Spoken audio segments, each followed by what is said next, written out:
I look at people and I wonder all day, who are you and you are not the one in your way. And then I think about myself and I state, I'm a pretty boss, look on my shit bright ways. I'm a freak in the sheets, but I got class. I'ma grab an ass if you want it. Best you ever had. Halo semuanya, selamat datang di channel Auto ID. Dan kali ini kita akan mereview Nissan Grand Livina S-Gear. Nissan Grand Livina ya, ada Grand-nya, yang artinya dia pakai konfigurasi 7-seater. Untuk segmentasinya, dia ini sebenarnya agak-agak fleksibel ya. Kalau kalian sandingkan dengan LSUV seperti BRV ataupun Rush atau crossover dengan Suzuki SX4, dia masih bisa lah. Atau kalian bandingkan dengan LMPV seperti Avanza, Mobilio, R3 dan sebagainya. Tapi kalau menurut saya sih ini lebih cocok disandingkan dengan LMPV seperti Avanza, R3 dan kawan-kawan. Karena kalau dibandingkan dengan BRV dan Toyota Rush, kalau BRV kan platformnya Mobilio, itu perbedaannya lumayan jauh. Begitu pula dengan Toyota Rush yang basisnya dari Avanza, itu bedanya juga lumayan jauh. Kalau ini hanya ditambahkan aerokit saja yang terlihat. Jadi kalau menurut saya lebih oke untuk dibilang S-Gear ini sebagai varian yang menggunakan ala-ala crossover dari Nissan Grand Livina. Kalau menurut saya dia ini lebih paling cocoknya itu disandingkan dengan Chevrolet Spin yang aktif. Dia itu dua-duanya sama LMPV dan sama-sama mengusung gaya crossover. Sebagai informasi, Nissan Grand Livina S-Gear yang kita review kali ini, dia ini yang generasi kedua ya, mulai dari tahun 2013 sampai tahun 2018. Dan Nissan bilang bahwa ini itu all new dari generasi pertamanya.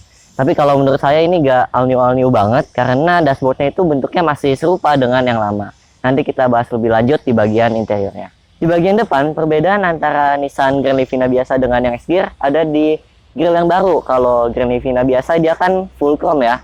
Kalau ini sekarang dia kombinasi chrome dan juga ini black chrome. Lalu di bawahnya dia ada aerokit hitam khas sebuah crossover, dan dia juga sudah ada ini underguard, ala-ala underguard gitu. Dia nyambung dengan aksen hitamnya. Lalu untuk lampu, ini lampunya dia masih sama dengan Nissan Grand Livina pada umumnya. Dia masih full halogen dan khas bahasa desainnya Nissan ya, dia ada kayak tarikan garis begini. Tapi ini bukan DRL, ini hanya hiasan saja dan dia tidak nyala. Lalu di fog lamp ya, fog lampnya juga masih halogen. Lalu untuk mesinnya ini kodenya HR15DE. Mesinnya sama seperti Nissan Juke dan juga Nissan March yang 1.5. Untuk tenaganya ini 107 HP dan torsinya 143 Nm. Dan sejak S-Gear yang all new ini ya, ini mesinnya mengalami improvement di teknologinya. Dia sudah dual injektor dan juga sudah dual VTC. Jadi seperti kalau Toyota dia punya dual VVT-i, kalau Nissan dia pakai dual VTC. Lalu mesin ini disambungkan ke transmisi CVT dan dia penggerak roda depan. Lalu untuk di bagian samping, dia ini sudah dikasih over fender dan sudah ada side body molding di pintunya. Warnanya hitam seperti sebuah crossover. Dan untuk yang S-Gear, dia menggunakan velg yang baru. Velg ini R16 dan itu sudah lumayan besar ya di kelasnya. Dan dibalut ban dengan ukuran 195/50 R16.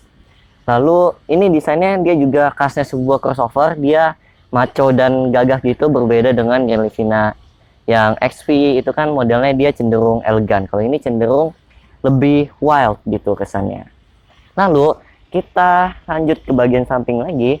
Dia sudah ada roof rail dan dia juga sudah ada talang air. Ini spion masih manual, tapi dia bisa pengaturannya sudah bisa elektrik. Ini ada lampu sen di sini, karena di sininya dia masih polosan ya, dia gak ada lampu sennya. Lalu di bagian bawah dia juga sudah ada underguard juga nih, nyambung sama side skirtnya. Lalu ini handle-nya masih warna plastik biasa ya, hitam seperti biasa. Lalu kalau untuk pengereman, dia depan sudah cakram, namun di bagian belakang sayangnya dia masih pakai tromol biasa ya. Tapi itu masih bisa dimaklumi di kelasnya pada zamannya. Lalu di bagian belakang, untuk yang varian S-Gear ini, dia dapat defoggernya. Defogger belakang. Lalu ini ada wiper. Dan untuk yang X-Gear dia juga ada aksen hitam di emblemnya. Ini ada emblem X-Gear 1.5 Extronic CVT karena dia pakai CVT. Lampu masih full halogen biasa, tapi itu normal di zamannya. Dan untuk yang X-Gear ini dia dapat body kit warna hitam, aero kit warna hitam khas sebuah crossover. Ini juga ada ala-ala underguard juga. Lalu untuk tipe X-Gear ini dia juga sudah dilengkapi 2 parking sensor di bumpernya. Lalu kalau untuk dimensi, Nissan Grand Livina X-Gear ini dia sedikit lebih panjang dan sedikit lebih lebar jika dibandingkan dengan Nissan Grand Livina biasa. Karena untuk yang X-Gear dia pakai off-road fender dan dia juga lebih panjang bukan karena wheelbase-nya tapi karena ada add-on di bagian bumpernya.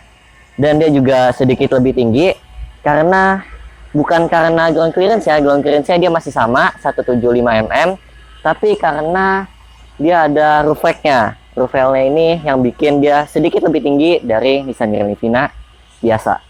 Desain memang masalah selera, namun secara keseluruhan, saya cukup suka dengan tampilan mobil ini. Desainnya elegan, berkelas, dan ubah-ubah yang terjadi pada tipe X-Gear ini, menurut saya cukup berhasil memberikan kesan crossover di mobil ini. Tipe X-Gear ini terlihat lebih wild, gagah, dan juga terkesan lebih siap berpetualang jika dibandingkan dengan tipe-tipe lain. Lalu untuk bagasinya ini dia sudah sangat memadai, meskipun dia gak dalam ke bawah ya. Dia rada tinggi karena di bawahnya ini ada ban serep dan juga toolkit. Dan dia juga bisa rata lantai sampai ke baris kedua. Tapi kita harus lipat dulu dudukannya baru kita lipat sandarannya.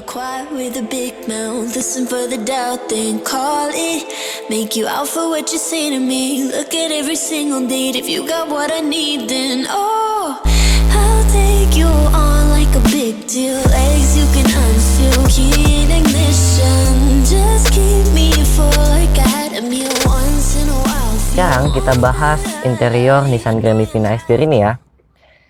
Secara desain hampir tidak ada yang berubah antara X-Gear yang pertama kali diluncurkan sampai X-Gear yang tahun 2015 ini.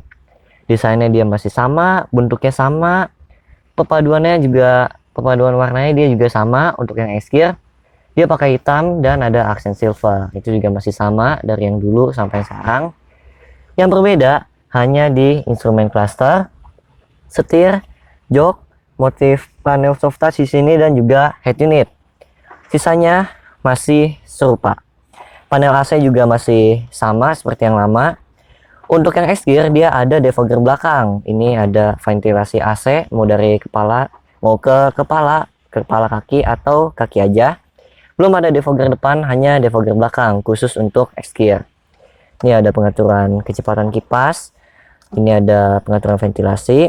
Ini ada pengaturan temperatur. Belum climate control, belum digital, dan belum ada heaternya. Tapi ini sudah lumayan lengkap untuk di zamannya dan untuk di kelasnya juga. Head unitnya dia berbeda. Head unitnya ini dia pakai head unit baru.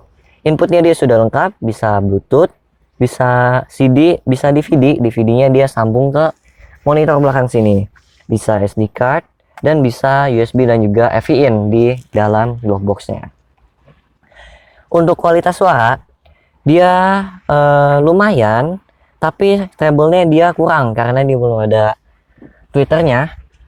Tapi kalau kita atur itu treble-nya di posisi 7, dia baru oke treble-nya. Lalu untuk suaranya, kalau kita ratain pengaturannya di pengaturan equalizer, kalau misalnya 00 itu dia flat dan treble-nya agak ketutupan. Kalau selera saya itu biasanya di posisi seperti ini ya. Treble ada di 7 dan bassnya ada di posisi 5. Equalizernya sebenarnya gak terlalu banyak pengaturannya. Dan kalau loudness on di posisi seperti ini suaranya baru enak. Dia lumayan enak untuk di kelasnya. Ini selera saya ya.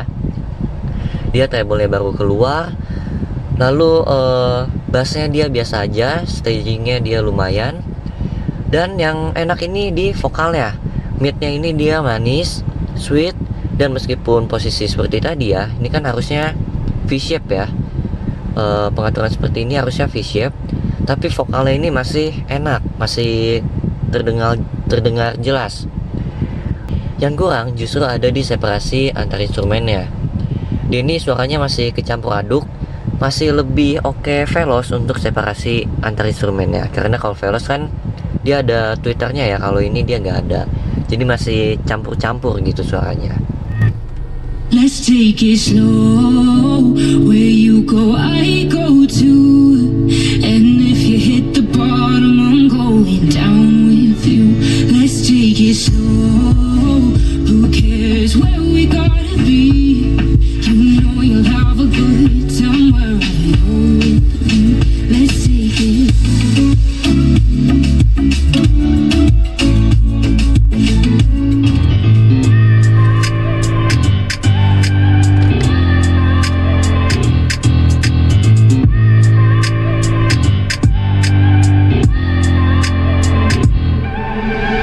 I look at people and I wonder all day, who are you and you are not the one in your way.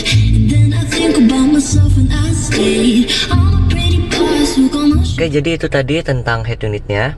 Kalau posisinya treble di 7, bassnya di 5, loudness on. Kalau menurut selera saya, ini sudah oke untuk di kelasnya. Terutama midnya itu ya, midnya dia tebel dan juga sweet. Lalu untuk instrumen clusternya, dia modelnya baru, speedometernya sudah Optitron, sudah ada MID juga. MID-nya dia warnanya amber ya, dan ada odometer, trip A, trip B, konsumsi BBM real time, konsumsi BBM rata-rata, dan ada range, tapi sayangnya dia belum ada kecepatan rata-rata. Ini ada jam, ada indikator suhu, indikator tangki, dan ada indikator shifter di bagian bawah. Lalu untuk wipernya, dia sudah intermittent dan sudah bisa diatur interval waktunya depan belakang. Jadi bukan hanya depan saja, tapi belakang juga sudah bisa. Untuk lampunya dia standar. Ini belum ada triple turn signal ya, masih biasa. Ininya standar, dan dia sudah electric mirror, tapi belum bisa melipat secara elektrik. Masih manual dia lipatnya, masih pakai otot. Lalu untuk setirnya ini dia baru, belum ada audio steering switch, yang ada hanya tipe HWS Autek saja. Ini dia belum kulit juga, hanya motifnya yang mengikuti motif kulit. Lalu untuk pengaturannya, dia bisa tilt, namun sayangnya dia belum bisa teleskopik, tapi itu wajar untuk di kelasnya. Untuk jok dia bisa sliding, bisa reclining, namun sayangnya dia belum bisa head adjuster ya. Tapi udah lumayan oke sih, hanya saja dia dudukannya ini kurang panjang sedikit, jadi kaki saya masih gantung sedikit aja. Tapi overall ini sudah ergonomis. Untuk spionnya dia sudah day and night, dan sun visor belum ada kaca, yang sini juga belum ada cerminnya, masih polosan seperti biasa. Oh ya, joknya dia baru ya, motifnya dia baru, dan saya lumayan suka dengan joknya ini. Dia konturnya oke, dan juga side supportnya dia tebal, jadi bisa menahan badan kalian, meskipun seperti yang saya bilang tadi, dia kurang sedikit panjang di bagian dudukannya ini.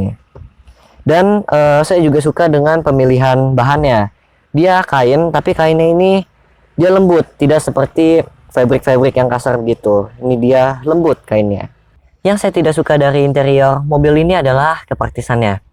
Di bagian depan hanya ada 2 cup holder di bagian tengah. Untuk kantong door trimnya, dia kecil dan tidak ada cup holder ya.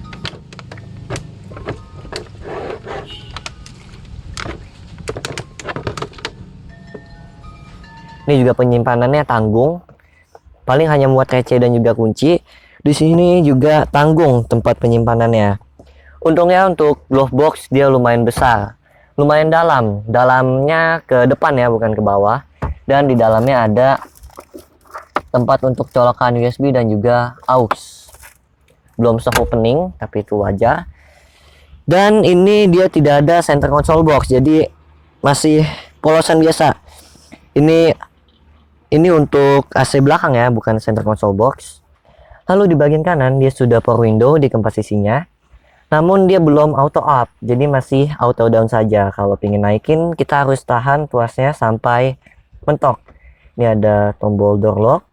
Dan yang unik, dia kalau misalnya dalam posisi kunci ya, lalu kita buka, dia bisa langsung kebuka. tapi hanya untuk bagian sisi pengemudi saja ya. Lalu untuk tuas persneling ya, dia ini lurus seperti biasa, belum kulit. Sudah ada shift lock dan dia ada tombol di persnelingnya. Kalau kita pencet, ini ada tulisan mode sport di instrumen clusternya. Jadi kalau kita pencet, tarikannya dia lebih responsif. Lalu kita bahas baris keduanya. Ini legroomnya meskipun Grand Livina kelihatannya kecil ya, tapi ini legroomnya dia oke. Dan headroomnya dia juga oke, meskipun kalau kita lihat dari luar, ini posturnya dia ceper, tapi ini headroomnya masih aman. Oh ya, saya tingginya 168 ya, ini posisi mengemudi saya. Semuanya masih aman, kalau posisi jok dalam posisi mundur habis, ini posisinya paling mundur. Kalau kita majuin, paling maju, sisanya tinggal sedikit. Dan ini dia jaraknya antara yang paling mundur sama yang paling maju ini lumayan banyak ya, 1 jengkal. Lalu untuk fasilitas AC di baris kedua, dia bukan double blower, tapi dia ada di bawah seperti sedan-sedan. Dia ada di sini. Dan untuk kepraktisan, sayangnya untuk cup holder hanya ada kalau kita menurunkan armrest di bagian tengah. Ada 2 dan 1 di sini. Tuh sangat dikit ya cup holdernya ya. Biasa ada di door trim, tapi door trimnya ini dia sisanya tinggal sedikit banget kompartemen yang bisa kita pakai untuk menyimpan barang. Ini ada kantong jok. Untung dua-duanya dia ada ya kantong joknya ya. Dan yang saya suka di belakang ini joknya saya suka. Dia posturnya, konturnya dia oke, dan dia ada armrestnya. Dan yang saya suka lagi, ini bahannya ini halus loh, dia bukan fabric. Kalau saya baca di speknya, ternyata ini itu bahannya suede, bukan fabric. Jadi halus banget untuk kita sentuh dengan tangan. Lalu di bagian belakang dia juga dapat rear entertainment system ya. Tampilannya dia mengikuti dengan yang depan. Dan ini juga ada lampu kabin di bagian sininya. Lalu di baris kedua Grand Livina Esquire ini juga ada hal yang menarik nih. Dia joknya ada tempat kosongnya seperti ini. Ini fungsinya untuk menaruh seat belt di bawah sini. Jadi bisa terlihat lebih rapi. Nah, kalau ada tempat seat belt yang di dalam, jadi ini nggak kosong lagi. Jadi rata dengan joknya. Lalu untuk akses ke baris ketiganya, kalau rivalnya itu banyak yang menggunakan one touch sambal, ini menggunakan apa ya sebutannya, one touch slide kali, seperti Suzuki R3. Jadi kita tarik tarikannya di sini, lalu dia maju ke depan, lalu baru kita masuk. Nah, seperti inilah gambarannya kira-kira. Kalau di baris ketiga ini dia legroomnya masih luas, tapi ini joknya terlalu rendah, jadi kaki kita ngegantung seperti ini. Oh ya, ini joknya dalam posisi setengah dimajukan. Jadi kalau kita majukan habis, terus seperti ini, dia legroomnya luas kalau kita majukan habis. Tapi kalau kita mundurin habis, seperti ini, sudah tidak tersisa lagi legroomnya. Kita sedengin aja. Kalau ini tengah-tengah, dia masih oke sebenarnya legroomnya, tapi sayangnya ininya yang tidak nyaman. Dan dia juga tidak ada headrest ya. Jadi kalau terjadi kecelakaan, amit-amit, itu penumpang baris ketiga ini akan mengalami cedera yang lebih parah. Untuk kepraktisan, dia ada 4 cup holder, tapi 4-4-nya kecil semua. Lalu untuk AC ini dia tidak ada di baris ketiga ini. Dia tidak ada double blower, hanya mengandalkan kisi-kisi AC di bagian atas di row pertama. Namun meskipun begitu, dia juga sudah dilengkapi dengan handle grip dan juga seat belt 3 titik di kanan dan kirinya. Sebelum dilanjutkan videonya, saya ingin mengingatkan dulu nih, jangan lupa untuk subscribe channel ini ya, karena setiap gerakan dari ujung jari kalian dalam mengklik tombol subscribe di channel ini dapat memberikan dukungan emosional yang sangat luar biasa bagi kami, sehingga kami dapat terus semangat dalam menyajikan konten-konten yang berkualitas untuk kalian semua. Jadi mari kita bersama-sama membangun channel ini agar menjadi lebih baik, dan semoga channel ini dapat menjadi referensi bagi kalian dalam mencari informasi mengenai dunia otomotif. Oke, sekian pesan-pesannya. Mari kita lanjut lagi ke videonya. Away from all your games, yeah. I know that I found somebody else to love me one day. You'll realize the grass ain't greener on the other side. No, you did me dirty for the last time, so now I gotta say goodbye.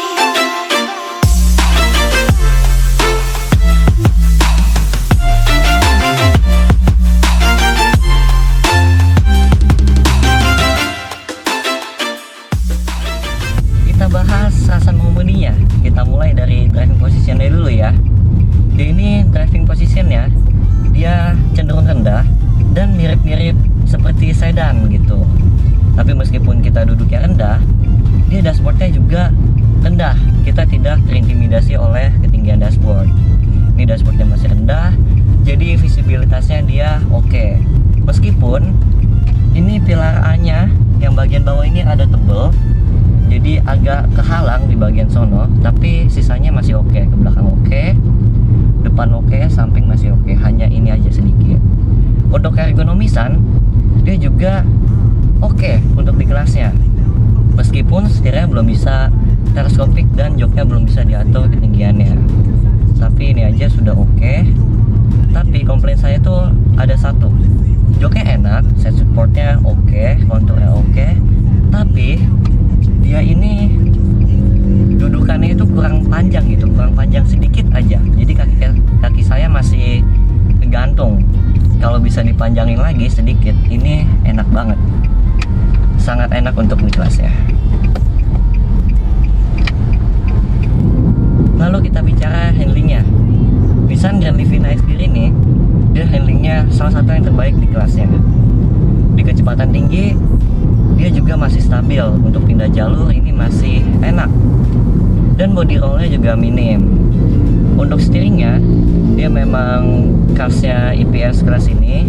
Dia feedbacknya kurang, tapi dia ini lumayan akurat. Kalian bisa baca pergerakan mobil dengan baik.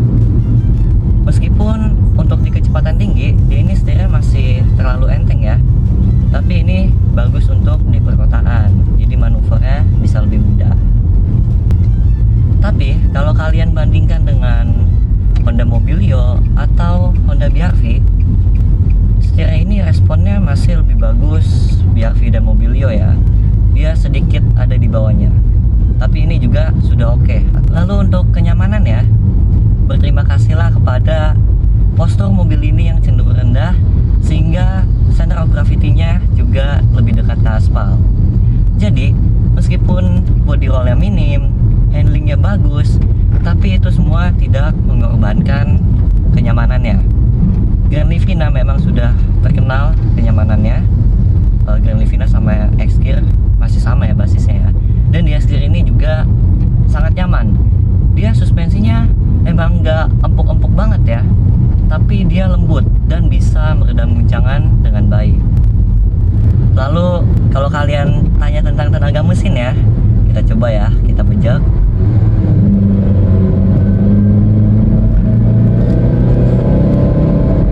Tenaganya biasa banget sih tenaganya ya. Kalau di putaran rendah itu dia cenderung agak lamban memang. Putaran rendah hingga ke putaran rendah hingga ke putaran sedang dia agak lamban tapi masih mencukupi. Kalau putaran atasnya dia panjang. Tapi yang itu tadi ya, dia agak lemah di putaran bawahnya. Dan karena dia pakai CVT ya, CVT-nya juga tidak sebaik CVT-nya BR-V atau Honda Mobilio. Dia responnya juga agak kurang begitu sigap, masih lebih sigap CVT-nya Honda Mobilio dan BR-V. Dan dia juga ada mode sport.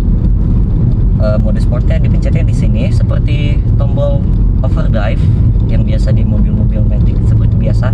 Tapi ini Nissan sebutnya tombol sport. Mode sport kita coba, putaran mesin langsung naik dan dia lebih responsif. Meskipun belum bisa mengubah respon tenaga mesin dengan secara signifikan ya, dia masih cenderung lamban, tapi ini sudah cukup membantu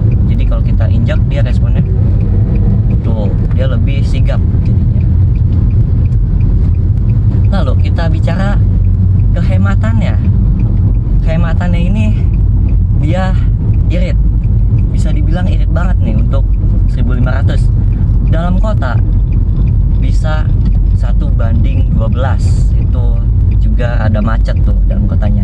Dan itu kita pakainya normal, jadi kalau di saat kita pingin bejek ya kita injek kalau butuh tenaga lebih, itu didapat 1:12. Dan kalau di trek yang seperti ini yang macetnya itu dikit sekali, dia bisa 12,9 untuk 1 liter bahan bakar. Itu impresif untuk di kelasnya.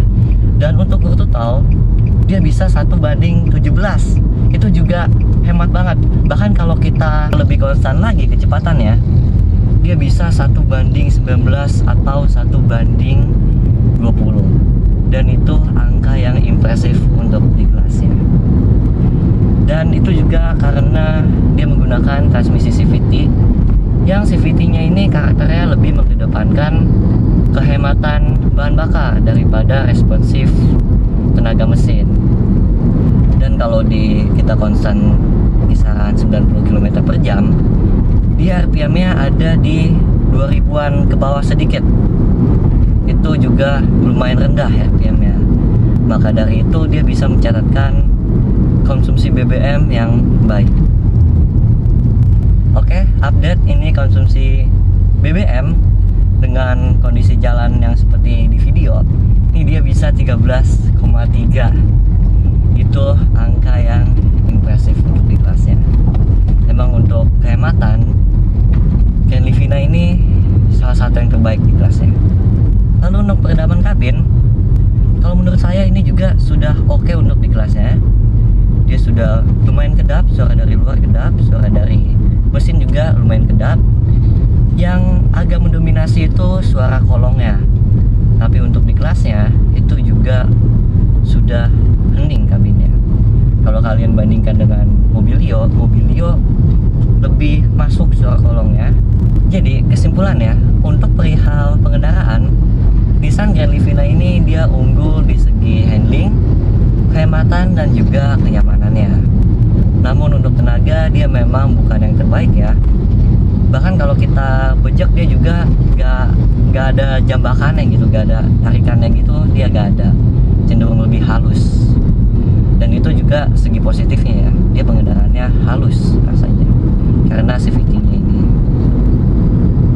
Lalu bagaimanakah dengan permasalahan ngelitiknya?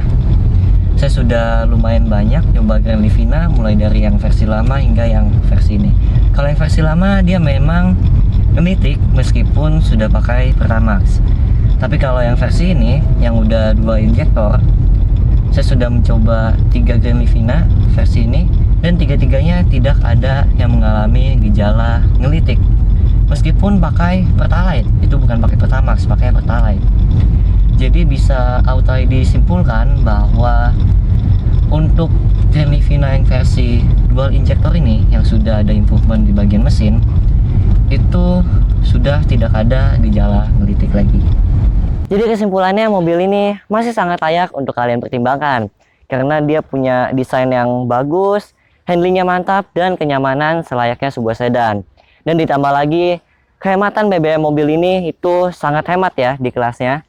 Meskipun memang untuk tenaga dia agak cenderung lamban, dan juga ground clearance yang pendek bukan selera semua orang.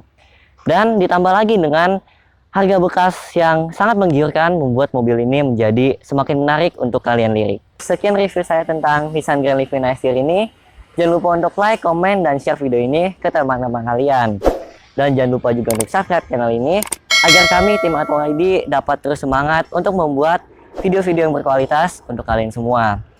Dan maafkan bila ada kesalahan, dan kalau ada salah data atau apapun itu bisa kalian komentar aja di bawah agar kita bisa sama-sama belajar. Oh ya, kalau kalian ingin request mobil apa yang pengen di-review, bisa komentar aja di bawah. Nanti kita usahain untuk bikin video reviewnya. Saya Sugiarto pamit undur diri, dan kita akan bertemu lagi di video berikutnya.